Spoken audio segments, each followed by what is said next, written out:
Dios le bendiga. Estamos aquí una vez más para compartir con cada uno de ustedes nuestro estudio que estamos llevando a cabo del Nuevo Testamento.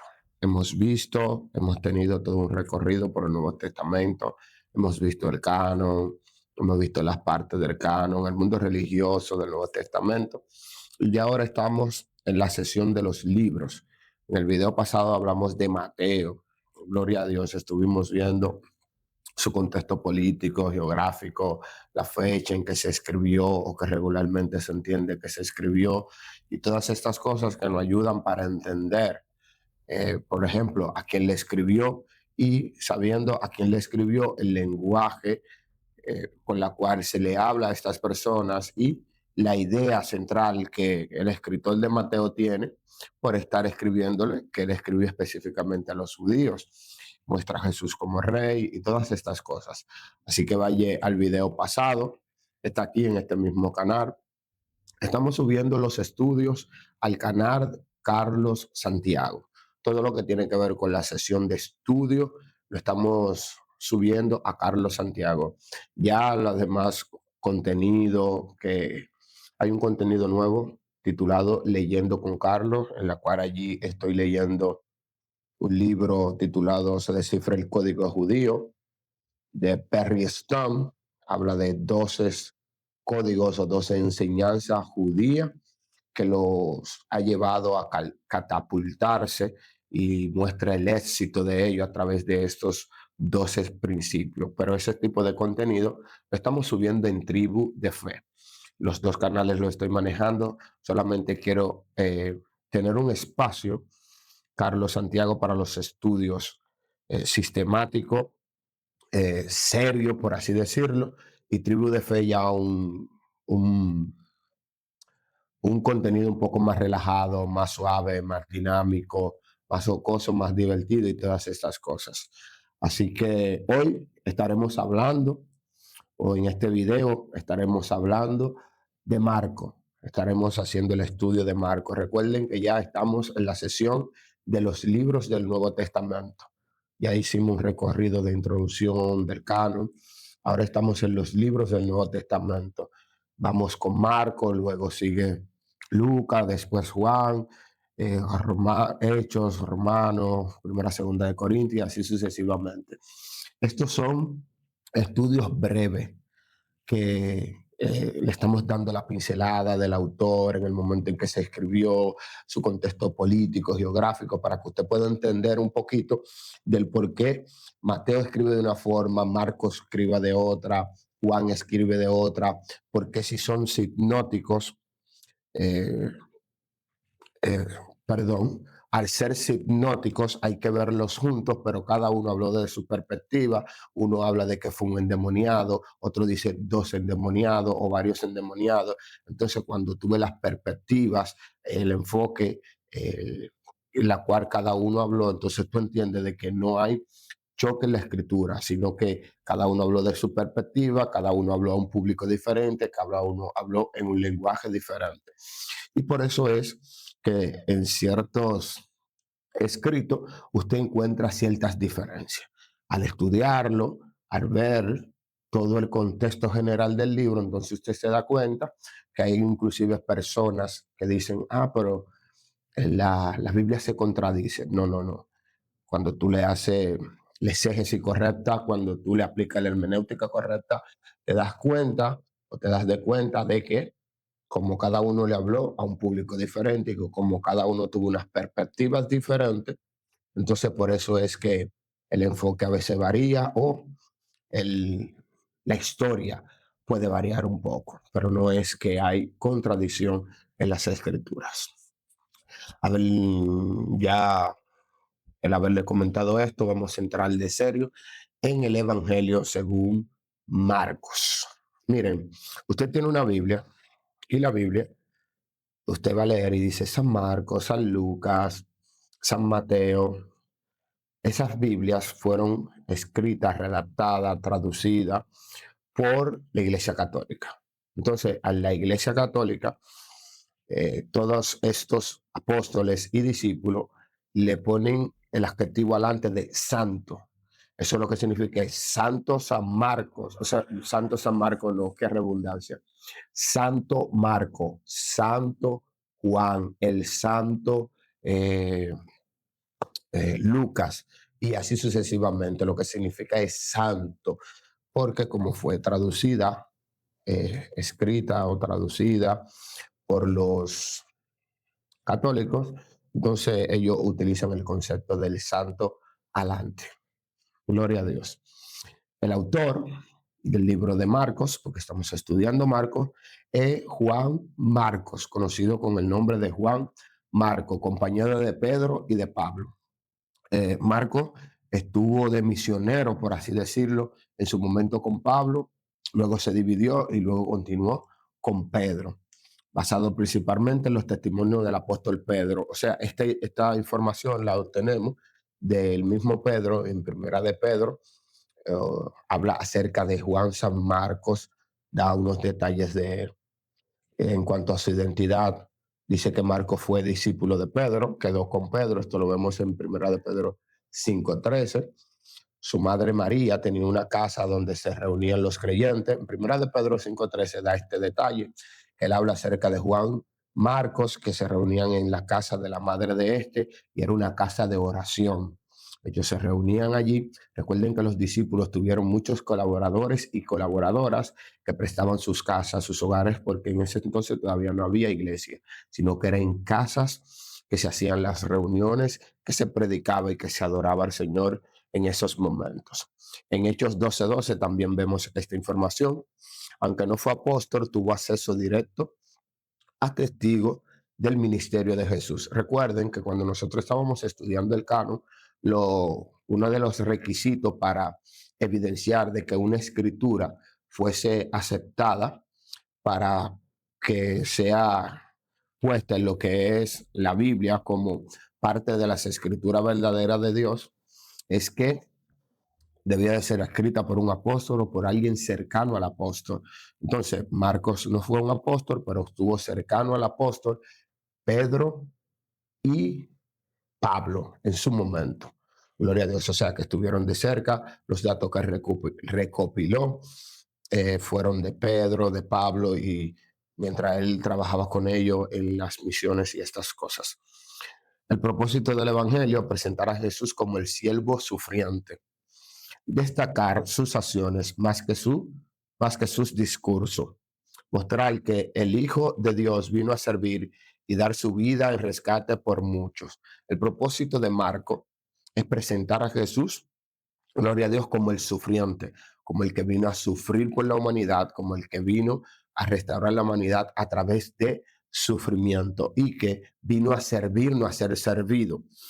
Gloria a Dios. Vino a dar su vida y a servir a los demás, que aunque las personas rechazaban a Jesús porque no entendía de que no era el rey legítimo, porque esto se va a repetir esto se lo voy a repetir en los 4 evangelios, esperaban a un rey político, pero ahora este rey viene a decir, no, que yo vengo a entregar mi vida, que me van a crucificar, me van a matar, el tercer día voy a resucitar. ¿Cómo es esto de que nuestro rey, que nosotros entendemos que va a venir a restaurarnos, lo van a matar?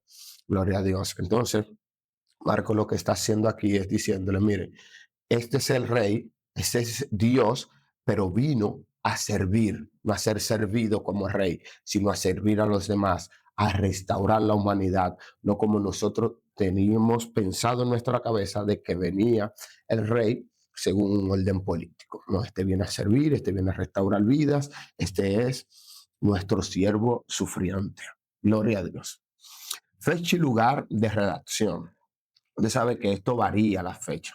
Esto de la fecha varía en función entre 5, 10 años, 15 años, porque son datos que se están recopilando y no se puede dar una fecha exacta, sino que con las informaciones que uno va obteniendo es que uno da una fecha aproximada. Y dice que fue escrito probablemente entre los años 55 y 65 después de Cristo. El posible lugar es Roma, durante la persecución de Nerón, dirigido a creyentes gentiles, especialmente romanos. Marco escribe a los romanos, gentiles romanos, y fue en el tiempo de Nerón, que fue un emperador desquiciado que le encendió a toda Roma, le prendió fuego a toda Roma y acusó a los cristianos de que habían prendido fuego a toda Roma. Inclusive creo que es en ese mismo imperio o en ese mismo mandato de Nerón es que mueren Pablo y Pedro. Gloria a Dios. Su audiencia, la audiencia originaria, era creyentes no judíos que enfrentaban oposición, necesitaban comprender el sufrimiento de Cristo. Marcos enfatiza el poder, autoridad y compasión de Jesús. Miren, ya esto nos va arrojando luz. Como Marcos está escribiendo a los romanos, a gentiles romanos, y en ese momento están siendo perseguidos por Nerón, Marco presenta a Jesús como el sufriente, el que vino a sufrir por nosotros. Así como Jesús sufrió, nosotros también vamos a sufrir y vamos a ser perseguidos. Así como Jesús fue crucificado, nosotros vamos a morir por la causa de Cristo. Entonces, lo que está dando esperanza, mira, Cristo no deja de ser Dios, no deja de ser el Rey porque fue sufriente. Cristo no deja de ser todopoderoso. Cristo tiene poder, tiene autoridad y es compasivo. Jesús es compasivo. Y así como nosotros estamos sufriendo esto en carne viva, Él ya lo sufrió. Nuestro Rey lo sufrió. Gloria a Dios. Nuestro Salvador ya lo sufrió y nos va a restaurar en un momento determinado. Gloria a Dios. Contexto político. Dice que en el Imperio Romano, que dominaba Palestina, existía una opresión política y social, como ya le hablé, de parte de Nerón. Los cristianos sufrían persecución bajo el dicho Nerón. Contexto religioso, predominaban los fariseos, saduceos y escribas. Esto es otro dato que se va a repetir tanto en Mateo, Marcos, Lucas y Juan. Este contexto religioso. El judaísmo esperaba un Mesías libertador político. Jesús rompe las expectativas religiosas tradicionales. Esperaban un rey político. Y Jesús viene e irrumpe, viene como rey, pero un rey espiritual. Viene a traer el evangelio, que el evangelio no es tomar las armas, no es una revuelta civil, es presentar amor, el principal armamento del cristianismo es el amor, es la compasión. Entonces esto le causaba un poquito de revuelo en la cabeza a los discípulos, a los que escuchaban el evangelio y a todo aquel que escuchaba que Jesús decía que él era el Mesías, que él era el rey. El rey es este, no es el rey que estábamos esperando otro tipo de rey.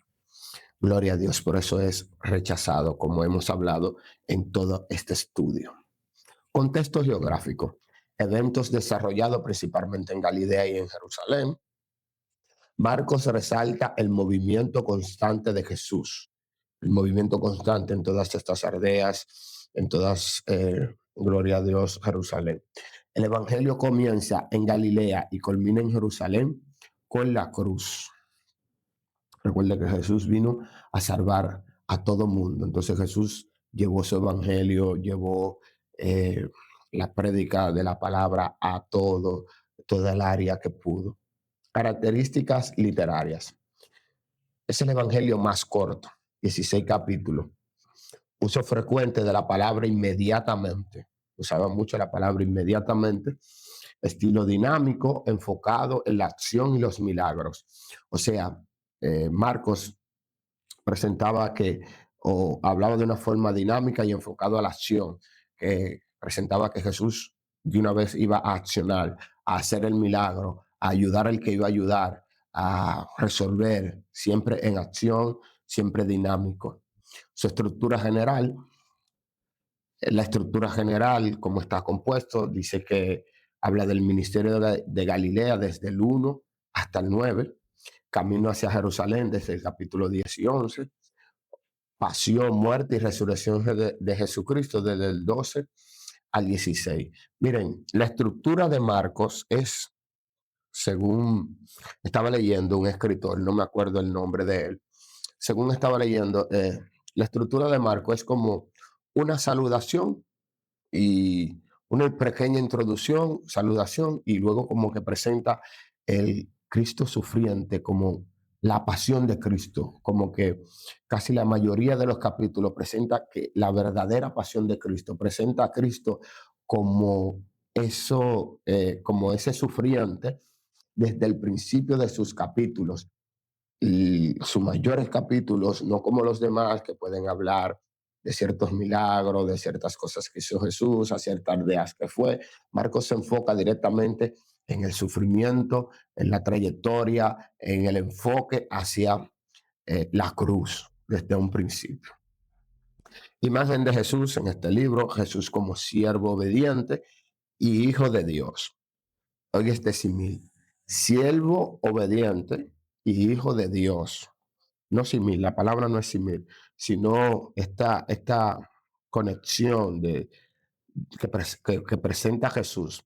Jesús es un siervo obediente y a la misma vez hijo de Dios. Mire, nadie puede ser hijo de Dios sino obediente. Si no obedece a Dios, no es hijo de Dios. Si no obedece a su palabra, no es hijo de Dios. Si no obedece a su mandato, no es hijo de Dios. O es lo que sea, pero no es hijo de Dios. La Biblia habla mucho de obediencia a Dios, habla de que ama más la obediencia que el sacrificio, que ama más que uno esté enfocado en las cosas que Él no dice que uno haga para Él que mucho sacrificio. Muestra poder sobre la naturaleza, los demonios y la enfermedad. Su grandeza se revela en la humanidad y en el servicio. Marcos presenta a Jesús, gloria a Dios, por encima de todo esto. Un poder por encima de la naturaleza, por encima de los demonios, por encima de la enfermedad. Su grandeza se revela en la humanidad y en el servicio. Gloria a Dios. La grandeza de Dios se revela en el servicio. El evangelio es servicio. El evangelio es servicio. Y Marco se lo estaba diciendo a estos gentiles romanos a través de este libro. Cristo es servicio, el evangelio es servicio. Eso es, perdón, eso es lo que tenemos que aprender de Jesús como discípulos de Él. El mensaje central, Jesús es el rey que sirve. Oye esto, el rey que sirve. La mayoría no, los reyes es para que se le haga un servicio a ellos, pero Cristo es el rey que sirve. Su autoridad divina se demuestra en sus obras. El discipulado implica seguir su ejemplo de entrega. Marco está diciendo, mira, tú eres discípulo de Dios. Esto se muestra o esto implica seguir su ejemplo de entrega. Entrega total a Él, entrega total a sus cosas, entrega total, gloria a Dios, a llevar la causa de Cristo. Cristo, el siervo sufriente, basado en Isaías 53, Jesús vino a servir, no a ser servido. Su sufrimiento revela la gloria de Dios en la obediencia. La obediencia de Cristo reveló la gloria de Dios. La obediencia de Cristo reveló la gloria de Dios. Inclusive vemos a Jesús orando, Padre, si es posible, pasa de mí esta copa, pero que no se haga mi voluntad, sino la tuya. Fue obediente en todo. Inclusive Hebreo habla de que Jesús, aún en su momento más difícil, aprendió obediencia, fue obediente al Padre, gloria a Dios. Bendito sea el nombre de Jesús. Y si Jesús está hablando de obediencia, y si Jesús está aprendiendo obediencia, y si Jesús, gloria a Dios, nos está dando ejemplo de obediencia, nosotros también debemos de ser obedientes. El secreto mesiánico. Jesús ordenó silencio sobre su identidad. Esto lo vemos en Marcos 1:34, 8:30, si no mal recuerdo. Una de esas citas es cuando él pregunta, ¿y usted de quién dice que soy? Y Jesús dice, y Pedro dice, tú eres el Cristo, el Hijo de Dios. Entonces ahí Jesús le dice, ok, esto yo se lo revelé a ustedes, pero todavía no es tiempo de que se los revelen a los demás. Así que tranquilo con esa información ahí. Revela progresivamente quién es Él, paulatinamente. El reconocimiento pleno llega en la cruz. Marcos 15:39. El reconocimiento pleno de quién es Dios termina o culmina en la cruz. Allí fue el reconocimiento máximo. Verdaderamente este hombre era hijo de Dios. Verdaderamente este que está ahí en la cruz es hijo del Dios Todopoderoso. Este que está ahí en la cruz verdaderamente es o era quien dijo todo el tiempo que era. Bendito sea el nombre de Jesús. El discipulado. Ser discípulo es seguir el camino de la cruz. Toma tu cruz y sígueme. Jesús enseña que el verdadero liderazgo nace del servicio. El discipulado está llamado a negarse a sí mismo. Tome su cruz, niéguese a sí mismo y sígame. Y el liderazgo está en el servicio. Jesús servía, Jesús enseñó el servicio, Jesús hablaba del servicio, Jesús fue parte del servicio. El ministerio de Jesús fue servir a los demás todo el tiempo. El reino de Dios, tema central del mensaje de Jesús, no es político, sino espiritual y eterno. Inicia con su ministerio y se consumará en su retorno. Inicia con su ministerio y se consumará con su retorno. Pero es algo espiritual, no es político. Lo que ellos no entendieron, lo que les rompió la cabeza hizo que rechazaran a Jesús. Los milagros demuestran la autoridad de Jesús sobre toda la creación. Son signo del reino de Dios en acción. Reflejan compasión, poder y restauración. Gloria a Dios. Así presenta Marcos los milagros, las parábolas en Marcos, herramienta de enseñanza para revelar verdades espirituales. Destacan el crecimiento del reino y la necesidad de fe. Ejemplo, la parábola del sembrador, que todos nos la sabemos, y está en Marcos 4, del 1 al 20. Conflicto con los líderes religiosos. Esto va a aparecer, esto es otra de las cosas que va a aparecer en todos los evangelios. El conflicto de Jesús con los religiosos o los religiosos con Jesús por el evangelio que trae, por la enseñanza que trae, porque irrumpe con lo que ya ellos estaban volviendo una carga, que las leyes de Dios habían vuelto una carga, se habían vuelto legalistas, religiosos, acusadores, un desastre. Jesús viene y irrumpe con eso y siempre hubo este problema con Jesús. Jesús desafía la hipocresía y el legalismo. Los líderes religiosos cuestionan su autoridad, la autoridad de Cristo, preguntando si él tenía autoridad, quién eres tú, todas estas cosas. El conflicto crece hasta la decisión de darle muerte. Fueron tantos conflictos, tanto enfrentamiento con Jesús hasta que llegan a la conclusión: a este hombre hay que matarlo, a este hombre hay que crucificarlo, sin saber que ellos estaban cumpliendo con un propósito que ya de antemano estaba escrito. Camino a la cruz. Jesús anuncia 3 veces su pasión. El camino del siervo es el sufriente redentor. El costo del discipulado se hace evidente. Jesús empieza a revelarle a sus discípulos de su muerte. Y esto era algo que él se lo decía como en parábola, así como Jonás estuvo 3 días en el pez, así el Hijo del Hombre. Y ellos se preguntaban: ¿pero de qué él no está hablando? Y no vamos a pelear, y no vamos a restaurar a Israel, y no vamos a tomar las armas, porque él nos habla de muerte. ¿Y qué es esto? Ellos todavía no entendían. La última cena y el arresto, Jesús instituye la cena del Señor en Marcos 14, 22 al 25, predice la traición de Judas y la negación de Pedro, se entrega voluntariamente para cumplir la voluntad del Padre. Se entrega voluntariamente. Hay una historia ahí en uno de los evangelios que cuando van a buscar a Jesús, que llegan al monte donde está Jesús, que pregunta: ¿y Jesús quién es? Que él dijo: yo soy, todo cayeron para el piso. O sea que fue porque él se entregó, porque él quiso entregarse, aún mencionando su nombre, todos cayeron al piso. Esto es un asunto de que Jesús se entregó por ti y por mí. La pasión de Cristo. Jesús es condenado injustamente y crucificado. Su muerte manifiesta el amor de Dios. el velo del templo se rasgó. Esto nos abre el acceso directo a Dios. Estaba leyendo sobre el velo, siempre he escuchado el velo del templo que se rasgó, el velo del templo. Miren, esto es maravilloso. Estaba leyendo y según se entiende y se cree que para el velo del templo poder moverse enrollado, debían de cargarlo entre 200 a 300 hombres.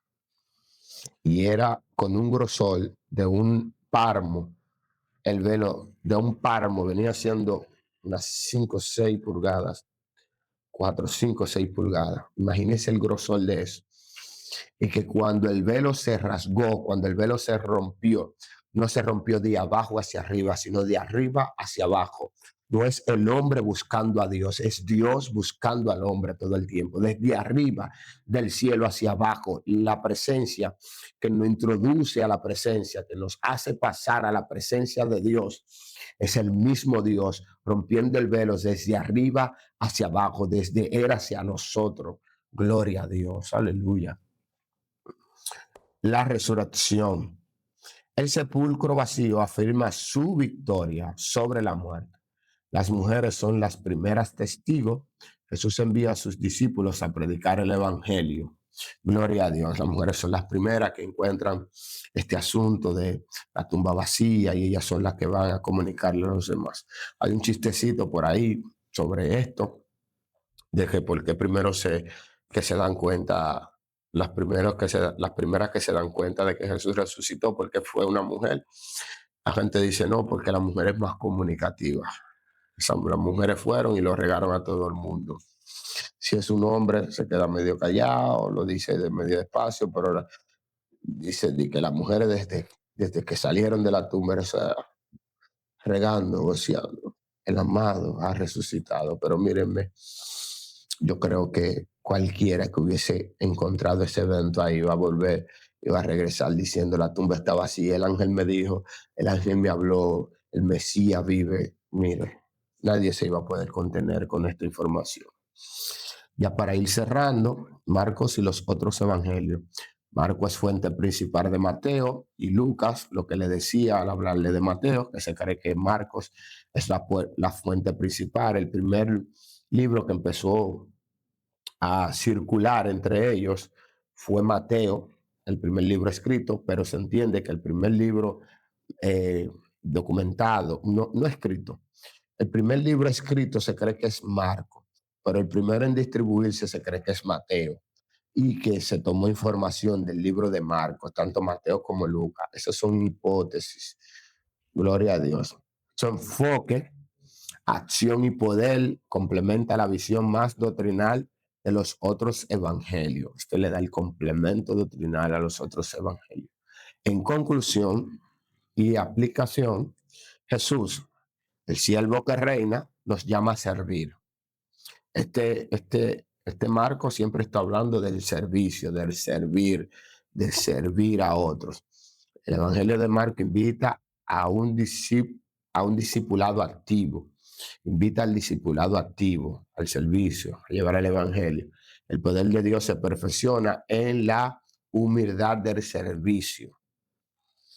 No hay una verdad más grande sobre el Evangelio. El poder de Dios se perfecciona en la humildad del servicio. El Hijo del Hombre no vino a ser servido, sino a servir. Gloria a Dios. Hemos terminado con el libro de Marcos, gracias a Dios. Estos estudios, como le dije, ya iban a ser un poquito más cortitos, pero que ya eran libro por libro. Gloria a Dios, y estamos dando las pinceladas principales. Esto es mucho más amplio. Usted se siente en su casa con esta información, busca más informaciones y lee el libro de Marcos y empieza entonces a verlo desde una perspectiva diferente. Bueno, Marcos le está escribiendo a los romanos gentiles, muestra a Jesús como el siervo sufriente, por eso tiene este lenguaje, por eso habla de esta forma. Gloria a Dios y todas estas cosas. Dios le bendiga, Dios le guarde. Espero que esto sea de gran bendición para ustedes. Recuerden que estamos operando en 2 canales y los dos son de nuestra autoría. Carlos Santiago, por donde estoy subiendo estos videos del estudio, y Tribu de Fe, donde estoy subiendo Leyendo con Carlos y otras cosas más que vienen por ahí. Así que Dios les bendiga, Dios les guarde, gracias por el apoyo que le están dando al Cafecito Bíblico. Tenemos unos cuantos días que no lo grabamos, pero los vamos a grabar. Sigan apoyando, sigan compartiendo y Dios les bendiga y nos vemos en un próximo video. Gloria a Dios.